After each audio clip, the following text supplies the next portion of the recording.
Bom, comandante, eu vejo assim, agora analisando o que pode ou não ocorrer. Eu acredito que um ataque do Irã precisa ser contundente e atingir, de fato, o coração de Israel, se essa for a intenção. Eu diria assim, neutralizar a coisa mais importante que Israel possa ter. Porque, do contrário, ele vai passar a imagem de que foi apenas mais uma lubrificação lubrificação não, como você faz, polimento de lataria. Expressei mal, mais um polimento de lataria. Então o Irã precisa de uma resposta clara para Israel. E isso seria o quê? A eliminação de líderes importantes? Talvez. A destruição de uma instalação, uma infraestrutura importante? Talvez. Mas as coisas indicam que vai haver retaliação de Israel pesada. Eles estão falando que eles têm a capacidade para fazer isso, e se esse ataque Israel perpetuou sozinho, mostra que eles podem fazer. E isso seria a escalada que todo mundo tem medo. Eu chamo a atenção que o próprio emir do Catar, ele deu uma declaração também hoje, dizendo que é improvável que uma escalada do conflito não aconteça. Essa foi a declaração dele. O próprio secretário de Defesa americano disse que agora o Oriente Médio está à beira de um conflito inevitável. É possível? É possível. E nós podemos testar essa questão do jogo, se ele realmente vai acontecer ou não, não tem como fazer um prognóstico. Mas a questão, ela traz para a gente a seguinte situação. Será que ambos os lados estão dispostos, em condição de bancar esse conflito? Eu duvido que tenham. E vou colocar uma pimenta aqui na questão. O Oriente Médio está dividido basicamente entre 5 grandes potências. Isso eu falei no nosso grupo reservado, eu vou repetir aqui. São os 5 membros do Conselho de Segurança da ONU. A China chegou agora, ela não tem território no Oriente Médio, mas elas têm interesses econômicos. E, curiosamente, o Oriente Médio ele converge para os 5 potências. Os 5 têm interesses muito claros ali. Ninguém vai querer colocar em risco isso por algum ator externo.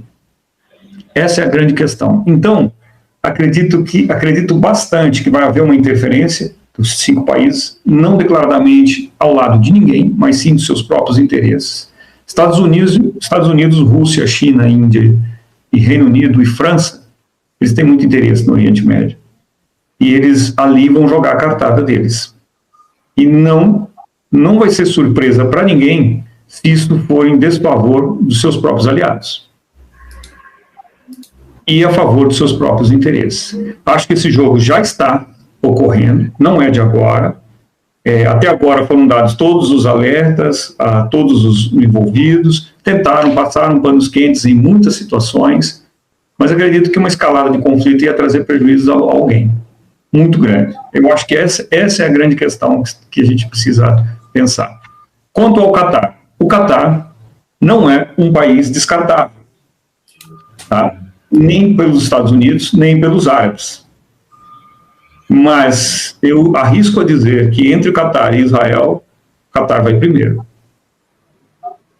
Eu vejo essa posição. Os Estados Unidos ele vai muito claro em relação a isso. A declaração já disse muito bem o que eles vão fazer. Então, eu acho que é essa a grande questão. Vai haver retaliação? Vai. Mas eu acredito que, se ela não for contundente, ela vai só comprovar o jogo de cena que a gente tem sempre dizendo aqui. Tá? É essa a questão que eu gostaria de deixar aqui. Queria mais uma vez agradecer e pedir desculpa por prolongar.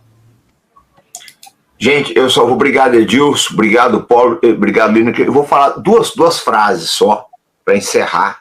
E eu queria que vocês pensassem a respeito das 2 coisas que eu vou falar.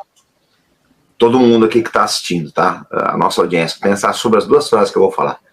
Primeira delas, nenhum de nós é iraniano. A gente está olhando para o Irã como ocidental, nenhum de nós é iraniano. Essa é uma coisa. A outra coisa que eu vou dizer agora é do outro lado. Eu não gosto do Netanyahu, acho ele um carniceiro. Vou repetir, eu não gosto do Netanyahu, acho ele um carniceiro.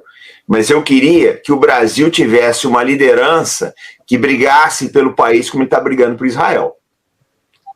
Porque ele está fazendo o que ele acredita que é certo. Aqui nem isso a gente tem. Então, eu dei uma no cravo, uma na ferradura. Nenhum de nós é iraniano. E eu queria muito que a gente tivesse alguém no Brasil com o fervor do Netanyahu, já ressaltando que eu não gosto dele.